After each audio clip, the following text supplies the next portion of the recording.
Europe 1. Le grand direct des médias avec Jean-Marc Morandini. Et le fait midi du jour, c'est M6 qui va présenter dans un peu moins d'une heure à la presse son tout nouveau jeu d'aventure. Il s'appelle Qui est la taupe ? Il sera diffusé dans les prochaines semaines. C'est un jeu qui mélangera la performance physique et la stratégie. Jérôme Ivanichenko, bonjour. Bonjour Jean-Marc. Vous êtes notre expert média et avant même qu'M6 présente son jeu à la presse, vous allez nous révéler ce matin le concept de ce nouveau programme. Oui, alors c'est un croisement entre un jeu d'aventure et une enquête policière, une sorte de Cluedo à ciel ouvert. 10 candidats seront sur la ligne de départ de ce nouveau programme, 5 garçons, 5 filles, qui devront relever des missions en groupe. C'est important à souligner, il n'y aura pas d'équipe, il n'y aura pas d'affrontement dans Qui est la taupe. Les candidats prendront part aux épreuves tous ensemble. Il leur faudra repousser leurs limites et vaincre leur peur pour effectuer un saut en parachute par exemple, ou pour se lancer dans une descente vertigineuse de 300 mètres sur une tyrolienne suspendue au-dessus d'un canyon. Alors pour chaque mission réussie, quand l'ensemble des candidats aura accompli l'épreuve, une somme d'argent sera versée dans la cagnotte du groupe.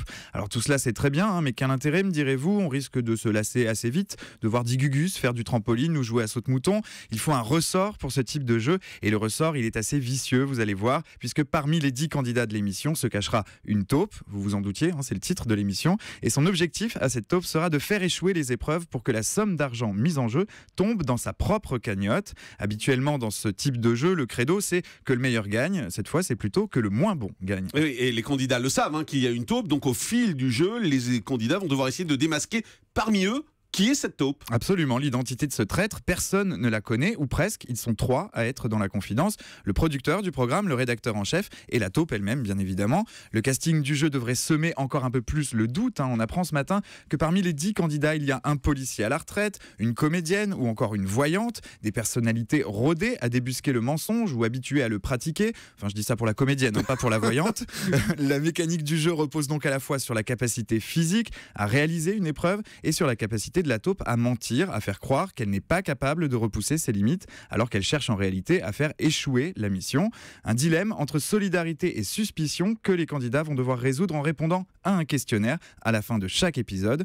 Donc Qui est la taupe ? C'est donc celui qui aura le moins bien répondu aux questions, le moins bien cerné l'identité de la taupe potentielle qui se fera éjecter du programme. Voilà, en tout cas sur le papier ça donne envie, c'est clair, et il faut dire qu'M6 croit beaucoup en ce nouveau programme. Oui, et pour mettre toutes les chances de son côté, elle en a confié les commandes à un grand habitué des jeux d'aventure, Stéphane Rothenberg, qui était le maître de cérémonie de Pékin Express jusqu'à l'année dernière. M6 et Endemol, la société qui produit Qui est la taupe, promettent aussi du grand spectacle, de l'évasion. Le tournage a eu lieu au mois d'avril dans les paysages féeriques d'Afrique du Sud. Les candidats et les équipes de production se sont rendus à Johannesburg ou au parc Kruger notamment. Un tournage sous haute sécurité après le drame de Dropt notamment. Pour la première fois, M6 a fait appel à un risk manager, un spécialiste des questions de sécurité qui avait pour mission de vérifier les moyens de transport empruntés par les équipes. Reste maintenant à savoir si le public répondra présent. C'est toujours la grande incertitude lorsqu'une chaîne lance un nouveau programme. M6 peut jeter un coup d'œil à l'étranger pour avoir une idée de ce qu'il attend, puisque le format existe déjà dans une quinzaine de pays à travers le monde. Mais les fortunes sont très diverses. En Espagne, le programme relancé en 2009 a été suspendu au bout de 15 jours seulement de diffusion à cause d'audiences insuffisantes, seulement 9% du public. Aux Pays-Bas, la fortune est différente puisque les scores sont beaucoup plus flatteurs avec près de 30% de part d'audience. Pas étonnant que M6 nous indique ce matin que c'est bien la version hollandaise qui les a inspirés. Voilà, et je pense que ça va marcher parce que c'est vrai qu'il y a un vrai suspense, il y a un vrai enjeu et c'est intéressant de voir ça. Ce sera diffusé cet été. Merci beaucoup Jérôme Ivanichenko. Voilà, vous connaissez ce programme qui va être présenté à la presse dans quelques heures, mais vous l'avez découvert avant tout le monde. C'est ça aussi notre rôle dans ce grand direct des médias. Dans un instant le zapping, restez avec nous. C'est Europe 1, 9h22.